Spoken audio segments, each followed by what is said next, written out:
दुनिया में जंगल राज नहीं चलेगा, ईरान में सत्ता की कोशिश नहीं होनी चाहिए। ये बयान चीन का है। ईरान में सरकार बदलने की कोशिश खिलाफ चीन ने अमेरिका और इजराइल को चेतावनी दी है। बता दें कि ट्रंप ने आज धमकी दी कि खामेनेई के उत्तराधिकारी को नहीं छोड़ेंगे। हम मुश्तबा खामेनेई को सुप्रीम लीडर नहीं मानते। ऐसे मुश्किल वक्त में ईरान के बचाव में अब चीन सामने आया है। चीनी सरकार ने कहा है कि तेहरान में सत्ता परिवर्तन की कोशिश नहीं होनी चाहिए, क्योंकि आम लोगों की भावना ऐसी नहीं है। चीन का ये कड़ा बयान ऐसे वक्त में आया है जब अमेरिका और इजराइल की ओर से ईरान में भीषण हमले हो रहे हैं। अमेरिकी और इजरायली नेताओं ने तेहरान में शासन गिराने से लेकर ईरान को बांटने तक की बातें कही हैं।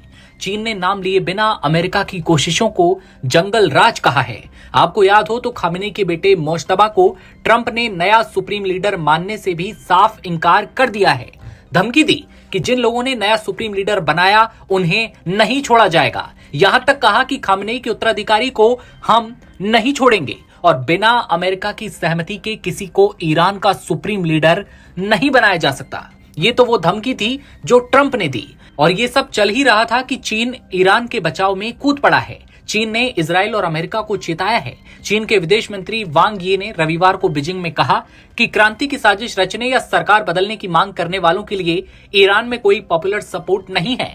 ऐसी कोई कोशिश की गई तो वो कामयाब नहीं होगी। इसमें खास तौर से किसी और देश को दखल कतई नहीं देना चाहिए, क्योंकि ये ईरान की संप्रभुता के खिलाफ है। वांग ने अपने बयान में ये कहा कि ईरान, अरब और दुनिया के सभी देशों की आजादी का सम्मान किया जाना चाहिए और मिलिट्री ऑपरेशन तुरंत रोका जाए। ये एक ऐसी लड़ाई है जो नहीं होनी चाहिए थी और इससे किसी का कोई भला नहीं होगा।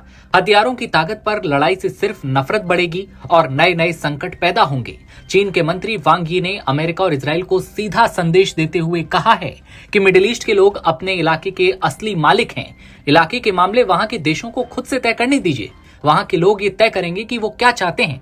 ऐसे में हम दुनिया से कहेंगे कि उनके अंदरूनी मामलों में दखल ना दिया जाए। वांग यी ने अमेरिका और इजराइल का नाम लिए बिना कहा कि दुनिया जंगल के कानून पर वापस नहीं जा सकती, जिसमें ताकतवर जो चाहे वो करे। कहीं ना कहीं चीन ने साफ तौर पर ट्रंप को आईना दिखा दिया है कि आप कितने भी ताकतवर क्यों ना हो जाएं, लेकिन ईरान पर हमला और वहां पर सत्ता परिवर्तन की कोशिश नहीं करनी चाहिए। हम सभी पक्षों से बातचीत के जरिए मतभेदों को सुलझाने और जितनी जल्दी हो सके बातचीत की टेबल पर लौटने की अपील करते हैं। चीन ने कहा कि शांति बहाली के लिए काम करने के लिए वो भी तैयार है। अमेरिका और इजराइल के ईरान पर खतरनाक हमले के बाद चीन उन देशों में शामिल है जिन्होंने इस अटैक की कड़ी आलोचना की है। बीजिंग की ओर से ईरान के supreme leader Ayatollah Ali Khamenei की हत्या की निंदा की गई। इसके बाद तेहरान में भीषण बमबारी पर भी ईरान की ओर से कड़ा एतराज जताया गया है। और उसी बीच अब चीन ने साफ कर दिया है कि जंगल राज दुनिया में वापस नहीं आ सकता। आप किसी भी देश में अपने ताकत के दम पर सत्ता परिवर्तन नहीं कर सकते। चीन ने ये साफ कर दिया है। चीन के इस बयान पर आपकी क्या राय है, ये कमेंट सेक्शन में जरूर बताइएगा। और देश दुनिया की हर खबर देखते रहने के लिए आप बने रहिए नवभारत टाइम्स के साथ।